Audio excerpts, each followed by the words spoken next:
Greville Pabst joins us, CEO of WBP Property Group.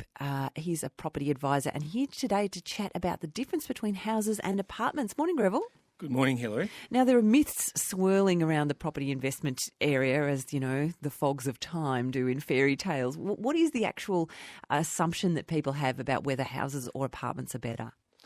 Well, from an investment point of view, I suppose the first thing we must really look at and appreciate is that Melbourne isn't one big homogenous market. There are apartments, and there's inner city houses, there's middle ring houses, and then there's outer ring houses. So it is a very different market with lots of choices, and the selection as to which is the better investment is critical. And really, to be honest, the truth is that one is not better than the other. It's where you select, and it really depends upon your budget as well. And so do people tend to come to you in the first instance assuming that houses are going to be better and apartments are going to have, say, limited rental in the long term? Yeah, a lot of people, and I think maybe it's something that our fathers told us, that houses, buy a bigger house with a bigger land, it's going to be a better investment. But the truth is, quite often, a one-bedroom, older style flat in a low-density block in a good street in, say, St Kilda is perhaps going to perform better than buying a $400,000 house on the fringe of Melbourne in the new estates, where there's an abundant supply of land and the next estate is about to be built. So they're the sorts of choices that I'm talking about. Sometimes people think that buying a bigger house is better, but sometimes it's the contrary. And I guess the location, the nature of suburbs can change so much over time that something that you thought was a good investment at one point might turn out to be not so great compared to something in a different location later. That's right. I mean, when we're selecting the best types of investment properties, what we try and do is look at the infrastructure that has been there for 20-odd years, that is actually, you can see it's rusted onto the property almost. As opposed to looking at making an investment choice whereby the government or somebody would say there's going to be a new freeway built here, or there's a new hospital, or there's a new school. As we all know, those sorts of projects are always watered down and sometimes don't happen at all. So it comes back to one of our rules about speculating when you're buying property. There's no need to speculate. Have a look at the existing infrastructures that is there, and you can see the benefits and the effect of that infrastructure over the last 20 years, and that's the type of property that you should try and buy and associate with. If you've got any questions about property investment in general, and particularly houses versus apartments, if you're tossing up the relative merits of each, 1300 222 774 is our number, and we have Greville Pabst with us from WBP Property Group until 9 o'clock this morning. Text messages too on 0437 774 774. So, Greville, what do you look for in a house versus an apartment? Are there particular qualities of each that make them a good investment for their genre? Well, I suppose it comes back again to your budget. And so if you can afford to buy an inner city house, and look, the reality is that the starting point for an investment quality house in the inner city areas of Melbourne is about $600,000 up to $1 million. And so $600,000 might buy you a two-bedroom terrace house in Kensington, or it might buy you a little single-fronted house in Clifton Hill, or perhaps you can buy something in Northcote.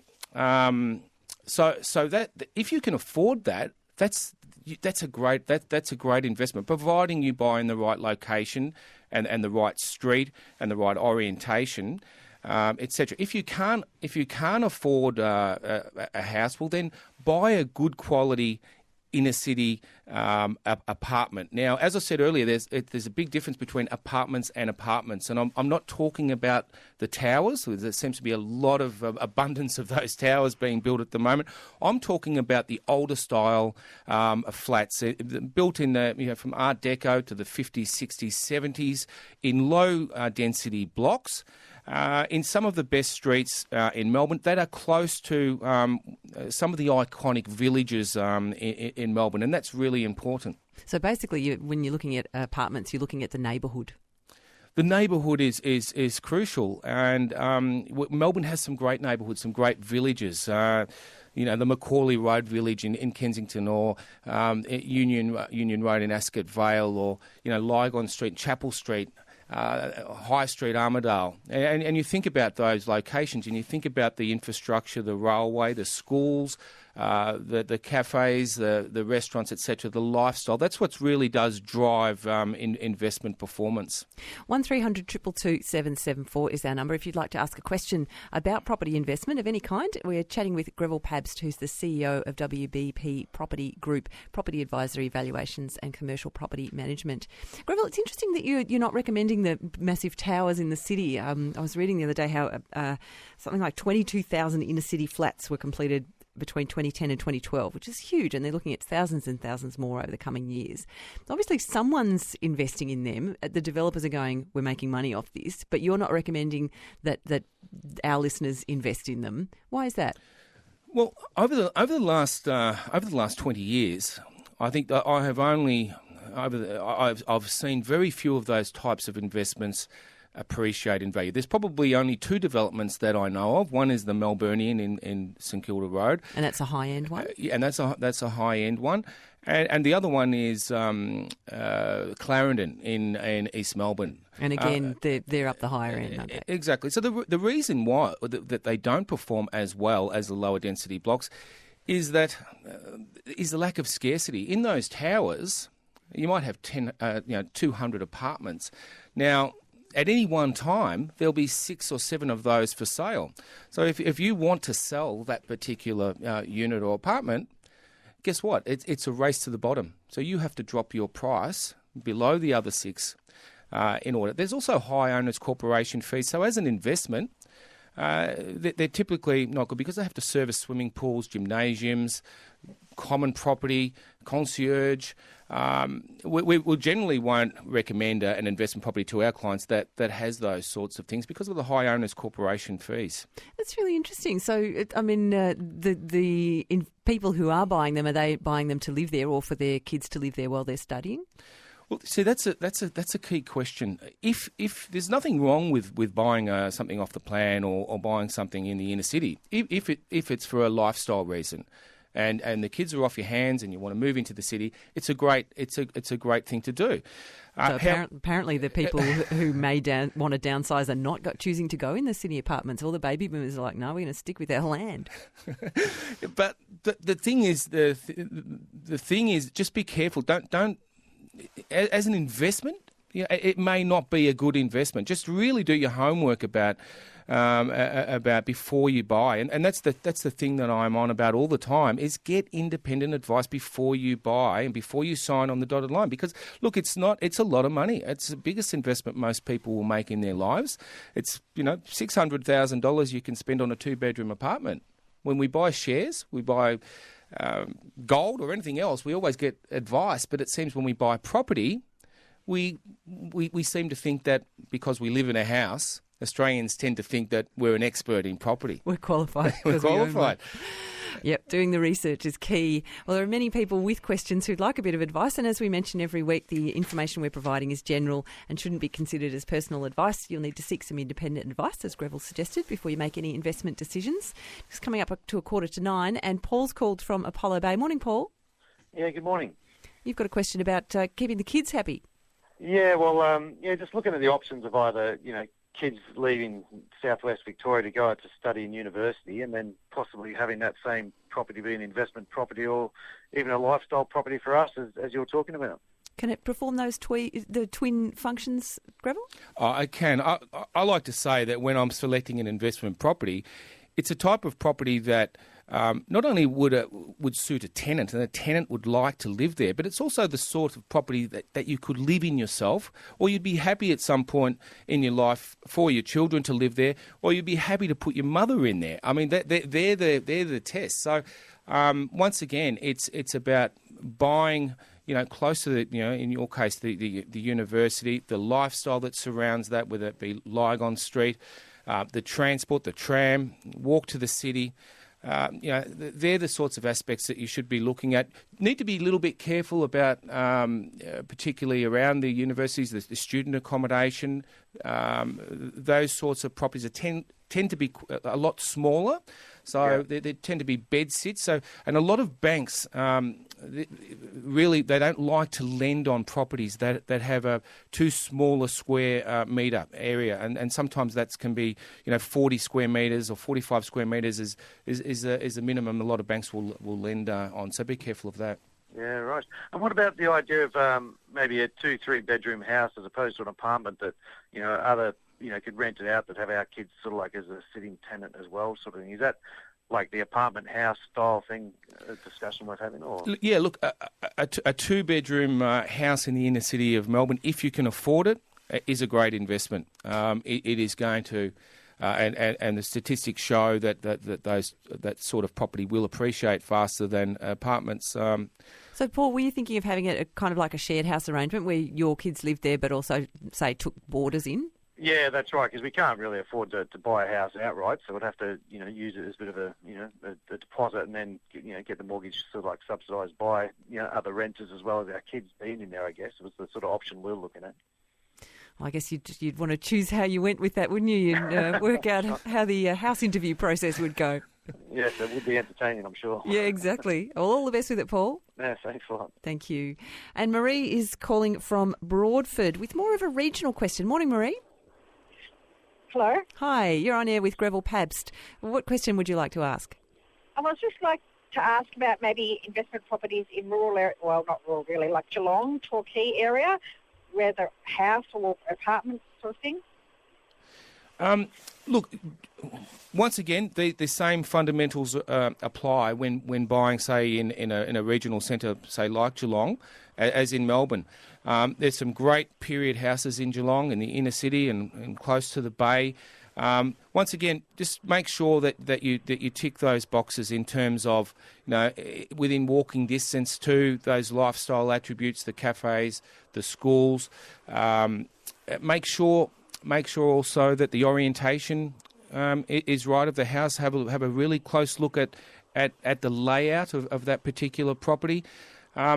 I suppose the other thing is, you're also talking about rural, investing in like Torquay? Well, yeah. Need to be a little bit more careful in some of those seaside villages, because they tend to appeal more to a holiday demographic and a lifestyle driven investment rather than, well, I shouldn't even say investment, but more a lifestyle driven choice. Does that mean that you won't get rental returns, that people won't want to go and rent there? Well, the rental is often seasonal. So you'll get high rents in summer, but you can't let it in winter. Yeah. So you could go and hang out there, Marie, in winter. I think the other key point is land or property closer to the CBD or closer to the regional city such as Geelong. Land will appreciate faster than it does out in the outer areas. So just bear that in mind. Yeah, and same principle as in the city as in just the city of Geelong. That's right. Yeah. Thank you. Thanks, Marie. So you feel like Geelong is still a good investment choice, Greville? I know that there's been some problems and challenges that they face with downsizing and manufacturing there. Yeah, look, Geelong and Ballarat, are good locations. But look, the reality is when you compare it to the inner city suburbs of Melbourne, the inner city suburbs of Melbourne just outperform Geelong and Ballarat. So in terms of a place to live, it's great for a lifestyle, but for an investment, to buy an investment property and have one perform better, the statistics show that simply they don't perform as well as inner city areas of Melbourne. So if it's an affordability question, would you choose a different area of Melbourne to get your foot in rather than starting out in Geelong? Yeah, affordability is a key driver, because in Melbourne a median house price in Melbourne is $550,000, and to buy in the inner ring you're looking at, really, as I said before, $600,000-$700,000. But starting point or entry point for a good 1-bedroom flat in one of the best streets and suburbs in Melbourne, you can enter that market for $380,000, and you can pay up to $550,000 for a really good one-bedroom flat, and then the two-bedrooms start at $600,000. Then go through to 800, 850. And we're getting texts on that topic. We don't want a society where mortgages and rents dominate a family's budget. Recently, a one-bedroom apartment near the Botanical Gardens sold for just under $700,000. Do we want a society in 10 years' time where one-bedroom apartments are hitting $1 million? And we're heading for an affordability crisis, things like that. It's going to happen. It is going to happen. Affordability crisis, here we come. 0437 774 774 is our text message number.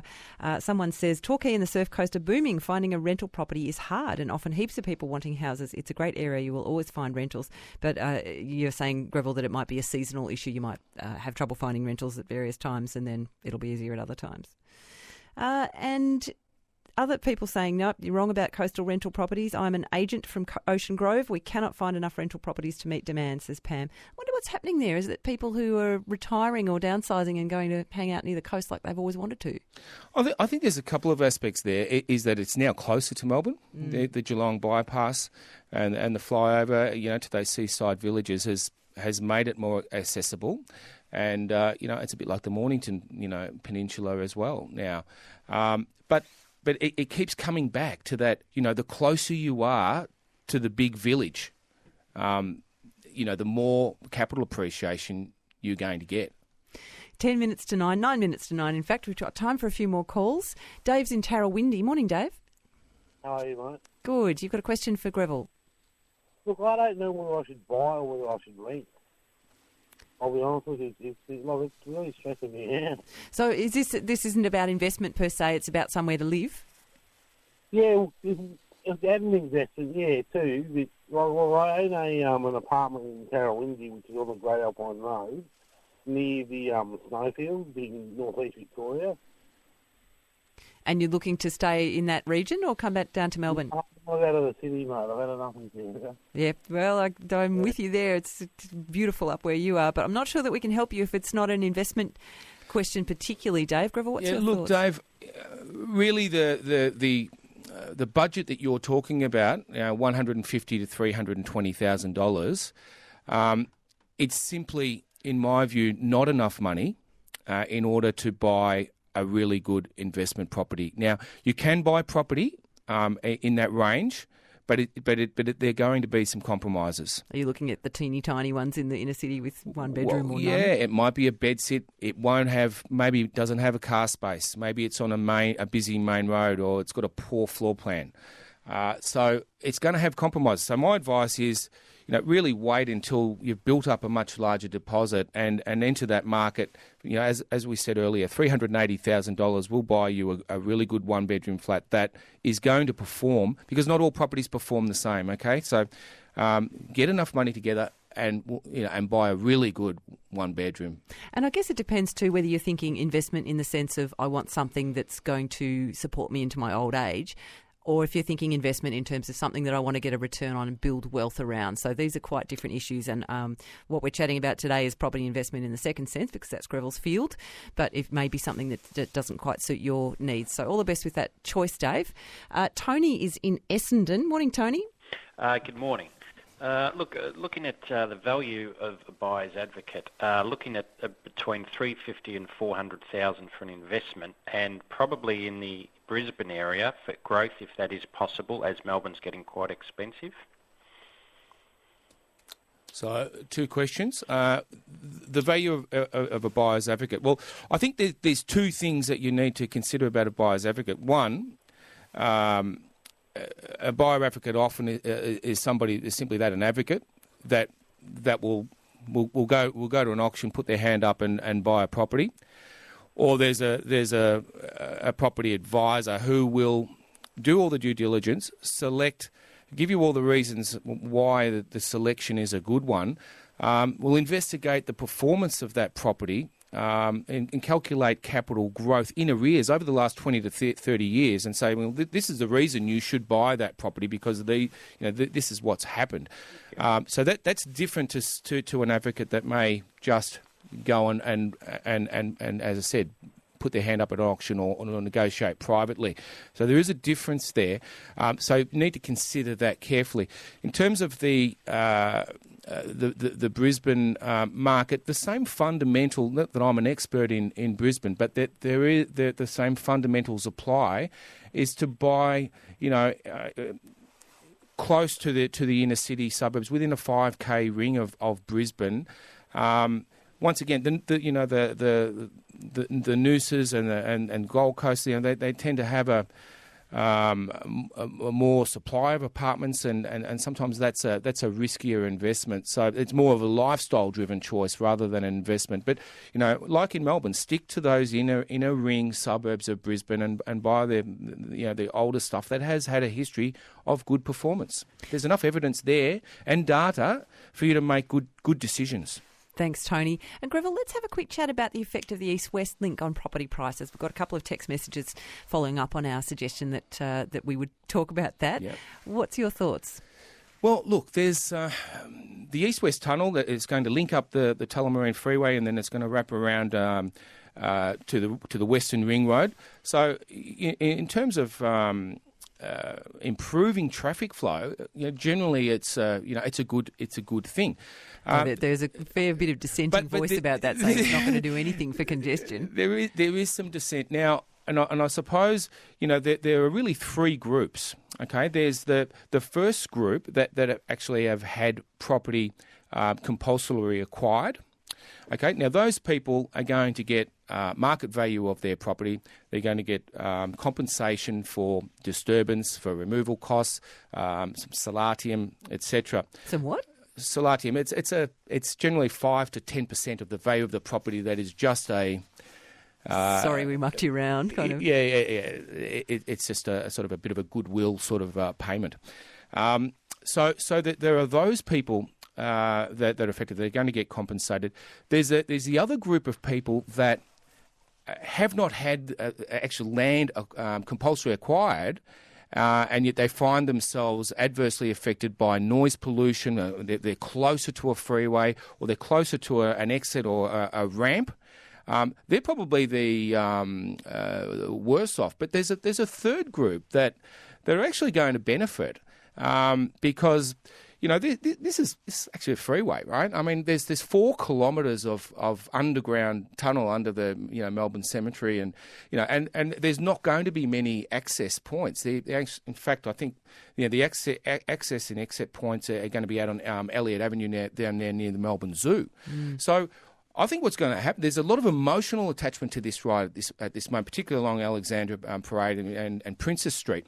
But I believe what's going to happen is it's going to there'll be less congestion in that area. So people that have properties in Collingwood, Clifton Hill, Princess Hill are going to find that there's less traffic. And I'm going to go out there and argue that perhaps those types of properties in that area might actually appreciate in value.